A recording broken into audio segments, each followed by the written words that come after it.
Mother's Day is just about a month away, so to honor moms everywhere, we're launching an essay contest called Times Mom Stood Up For Me. Your stories will be judged by a man who has already written a tribute to his mother, the best-selling author of For One More Day, Mitch Albom. And Mitch is with us this morning. Good morning. Great to see you. Good to see you, too. Yeah. I want to talk just first about the book to refresh people's memories, because this is a story about a man who was faced with a choice given by his father. Either you're going to be a mama's boy or a papa's boy or a daddy's boy, and he makes what decision? Well, he decides to be a daddy's boy, and then his dad disappears when he's 11 years old, and his mother raises him the rest of his life, and he never really appreciates her. He's always pining after his missing father.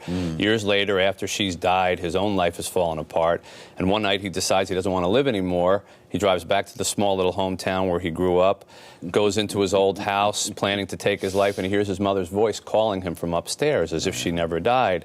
And he gets to spend this one last day with her, which is the title for One More Day, even though she's gone, and he finds out all these things about his mother and him and his life that he never knew before.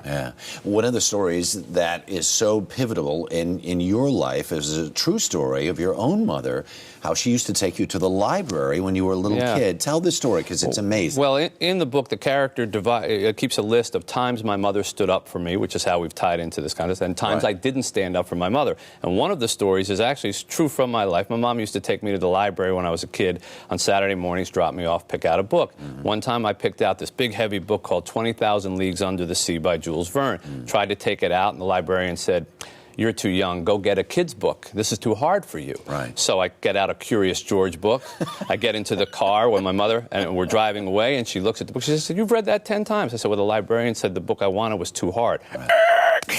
Stops the car, marches me into the library, and starts yelling at the librarian, "Did you tell a child that a book was too hard? Never tell a child whose book is too hard. Never this child. Where's the book?" Takes the book, shoves it into my arms, and out we go. And I always say that, that was the beginning of my life as a writer, because my mother demonstrated to me, she didn't tell me, she demonstrated to me her love of reading and how important it was for me, and I ingested it, and reading begets writing, and writing, and so I ended up being able to write that story and give it back to her. Hence the idea for this whole essay contest, which you can go to our website, and we'll explain more about that in a second, but what do you want these essays to look like? We're looking for 300 words or less, how my mom stood up for me. Well, just as there are all these times in the book that Charlie cites moments where his mother defended him, went to school and told the teachers, my son never did that, gave him great advice on his wedding, things like that. People to write a moment where their mother really unsung, motivated only by selflessness that mothers have, stood up for them, and they maybe never even appreciated it until they're getting a chance to write it down. Because I know the feeling that I had when I wrote this book and wrote all these episodes from my childhood and said, I don't think I ever thanked my mother for this particular incident. And I would love people to have that feeling, that catharsis of writing it. And we'll pick one winner, that's great. But to me, the best part is people get to do these things, and maybe they get to then share them with their mother, with their family, and realize, hey, I should have said this sometime earlier. As all these submissions go in, they'll ultimately be judged by the readers of Gather.com, but the final 10, the top 10 that are chosen, you'll judge. That's my homework. That's not going to be easy, I bet. It won't be easy, but I'll look forward to it. And it's not a writing competition like who's got the best words. It's a thought competition about who can tell a story about that shows the appreciation that we all should have for our moms. Your writing is so personal. I mean, it reaches people in a very personal way. When you do book signings, when people see you on the street, what do they say to you about how you write?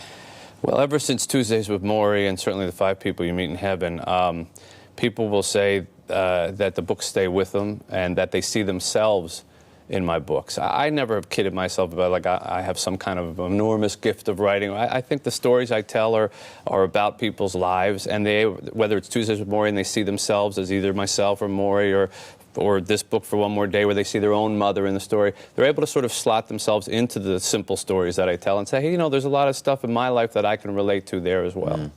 That's what they say. And For One More Day is being made into a movie? Oprah Winfrey, Harpo Productions, Oprah's executive producer, and Harpo's making it. We did Tuesdays with Maury together, and that worked out well, so I'm looking forward to this. That seemed to work out all right? It did okay. All right. Well, Mitch, always a pleasure to see you. Oh, thank you, Harry, for having me on. It's so good of you to be involved in this way. This will be great, and we'll come back on with the winners. All right, thanks so much. Great. The winner of our contest will appear live on The Early Show with his or her mother and win, are you ready for this, a 7-day cruise from Royal Caribbean International, one of our great partners, along with Borders Books and Gather.com. And to find out how to enter, just go to the Early Show website at cbsnews.com and we'll explain the whole thing. Mitch, once again, thanks so much.